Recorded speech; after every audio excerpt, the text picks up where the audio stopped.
Now let me address a question to Suchindran. Suchindran, you have been in the MSME and SME space, and Veritas was definitely you launched you're part of the founding team of the company, and then that grew very fast in the space that you are in. Now, what would be the comparison in the space of SME, what you are doing in Veritas, and what the lenders are doing, say, in the MFI and the unsecured loan space? Yeah, thank you, Arjun and Nikhil, and the INRBonds team for having me as part of the panel. Good evening, everyone.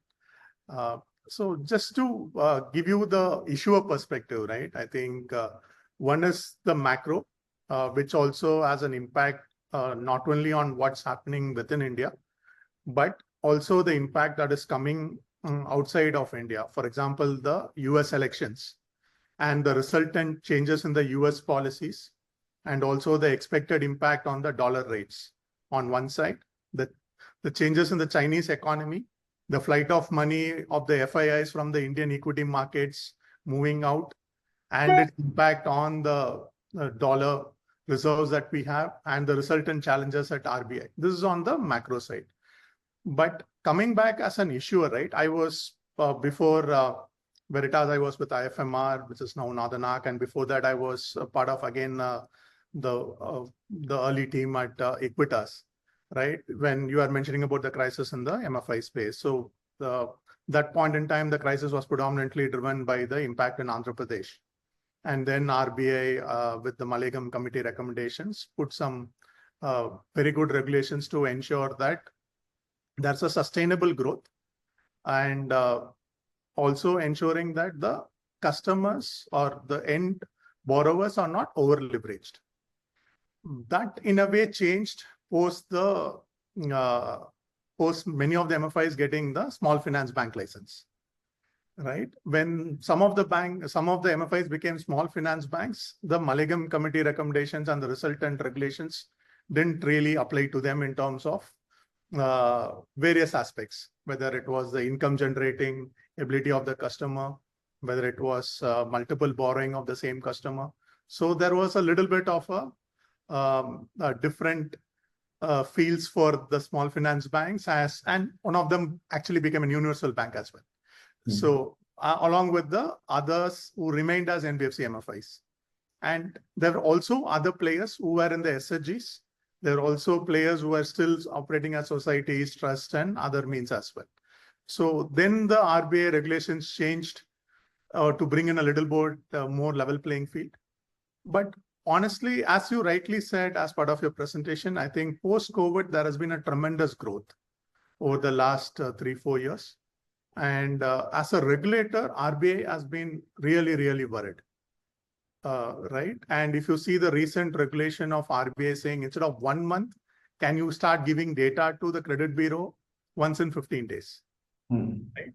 Earlier, there was, before the Aditya Puri committee had given its recommendations, each of the bank or the NBFC can choose which of the 4 credit bureau to use. There's no mandatory requirement to give data to all the bureaus at one go. So there was also a sort of a arbitrage there, which thankfully the Aditya Puri committee recommendations plugged it. Now everyone has to give data to all the 4 bureaus. Now instead of month, now you're talking of once in 15 days. But coming from a issuer perspective, right, whether it is unsecured or secured, let's say a microfinance or the SME lending backed by property, the key differentiator is the ability of the customer to repay in terms of their cash flows. And that's always been the primary basis on which the lending has to happen. If the lending is happening only on credit score, and if the customer already has 4 loans or 5 loans or more than that, then the ability to service is always challenged. So as an issuer, what we typically do is take a scrub once in 3 months to understand the customer's repayment behavior to you and to others. So we typically put it in a 4x4 matrix saying good, good. They are paying to the company. They are also paying to other lenders. Good, bad, they are paying to the company, but not paying to others. Bad, bad, which means that none of us had done a good underwriting. We should not have given loan to this customer. The bad good means they are paying to others, but not paying to us, which means we need to refocus our collection efforts.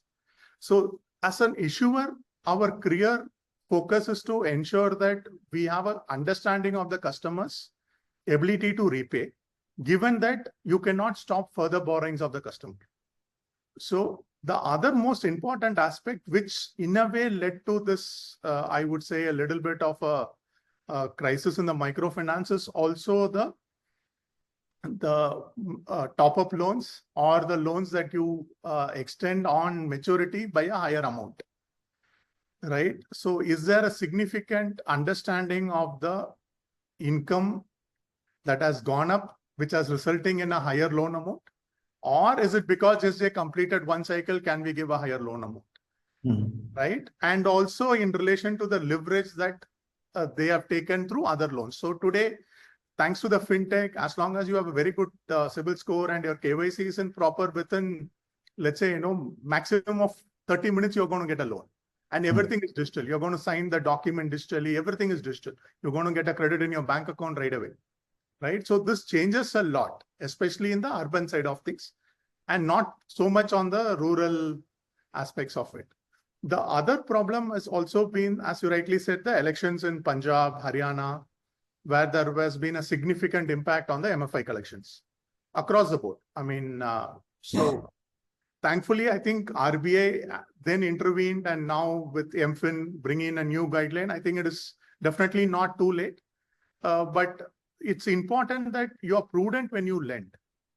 And somewhere when you're chasing growth, if you're not prudent, then it will reflect in the collections and reflect in the stress.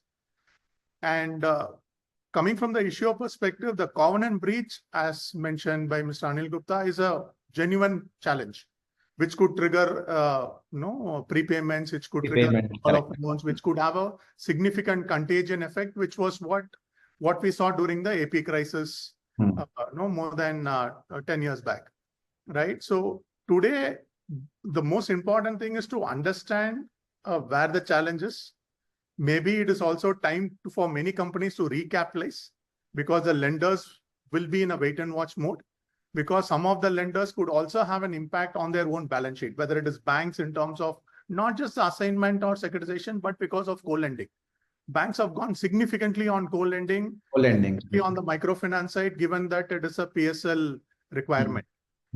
So if the impact could be on banks, impact could be on large NBFCs, which could also then kind of percolate to the smaller ones, right? So the cascading effect is the biggest worry today. Actually,